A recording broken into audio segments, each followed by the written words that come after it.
বানিয়েছিল আমরা টানা কিন্তু পুড়িয়ে দিয়েছিলাম। এসআই সন্তুষ্টি কিন্তু আমরা জ্বালাই দিয়েছিলাম। দিল্লির ভিসা অফিসে বাংলাদেশি ছাত্রকে নিয়ে গোয়েন্দা নজরদারি, রহস্যময় ফোন কল, শেষমেশ বিমানবন্দরে জিজ্ঞাসাবাদ। বাংলাদেশি এক ছাত্র নেতাকে ঘিরে ভারতের রাজধানীতে ঘটে যাওয়া ঘটনা এখন আলোচনার কেন্দ্রে। সম্প্রতি পর্তুগালে ভিসা আবেদন করতে দিল্লিতে যান বৈষম্য বিরোধী ছাত্র আন্দোলনের হবিগঞ্জ জেলা শাখার সাধারণ সম্পাদক মাহাদি হাসান। সেখানে অবস্থানকালে কেউ তাকে চীনে ভিডিও ধারণ করে সামাজিক মাধ্যমে ছড়িয়ে দেয় বলে জানা গেছে। এরপরই তার উপর ভারতীয় গোয়েন্দা সংস্থার নজরদারি শুরু হয়, এমন অভিযোগ করেন মাহাদি নিজেই। সূত্র বলছে, মঙ্গলবার সকালে দিল্লির প্রাণকেন্দ্র কনট প্লেসে একটি বেসরকারি ভিসা প্রক্রিয়াকরণ প্রতিষ্ঠানের কার্যালয়ে তাকে দেখা যায়। ভবিষ্যৎ হোক নিরাপদ, বিনিয়োগ হোক বিশ্বস্ত, আর আমার পছন্দ সল্ট বে। ওয়েলকাম টু সল্ট বে। তার সঙ্গে এক নারীও ছিলেন। ভিসা প্রক্রিয়াকরণ কেন্দ্রে আবেদন শেষে তিনি পাহাড়গঞ্জ এলাকায় একটি হোটেলে ওঠেন। সেখানে তার ভিডিও ধারণ করা হয়।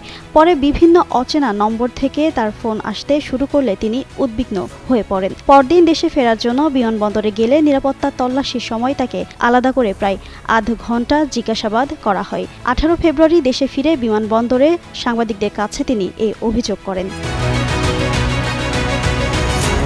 দেশে ফিরে সাংবাদিকদের মাহাদি দাবি করেন, বৈষম্য বিরোধী নেতা হিসেবে তাকে আটক করা হয়েছিল এবং তিনি হয়রানির শিকার হয়েছেন। তবে ভারতীয় সূত্রের দাবি, অতীতে সামাজিক মাধ্যমে ভাইরাল হওয়া এক ভিডিওতে পুলিশ কর্মকর্তাকে হুমকি ও সহিংসতার দাবি করার অভিযোগেই তাকে সন্দেহের তালিকায় রাখা হয়েছিল। গেল 21 ফেব্রুয়ারি বিবিসি বাংলায় প্রকাশিত এক প্রতিবেদনে উঠে আসে এমন তথ্য। বাংলাদেশে ফেরার পর বিমানবন্দরেও তাকে জিজ্ঞাসাবাদ করা হয়েছে বলে জানান তিনি। ক্রিপ্টোকারেন্সি সংক্রান্ত অভিযোগকে তিনি গুজব বলে উড়িয়ে দেন, এমন তথ্য দিয়ে প্রতিবেদন প্রকাশ করেছে ব্রিটিশ ভিত্তিক সংবাদ মাধ্যম বিবিসি বাংলা। মাসখানেক আগে সামাজিক মাধ্যমে ছড়িয়ে পড়া একটি ভিডিওতে দেখা যায় শায়েস্তাগঞ্জ থানায় বসে মেহেদী হাসান ওসি আবুল কালামকে হুমকি দিচ্ছেন।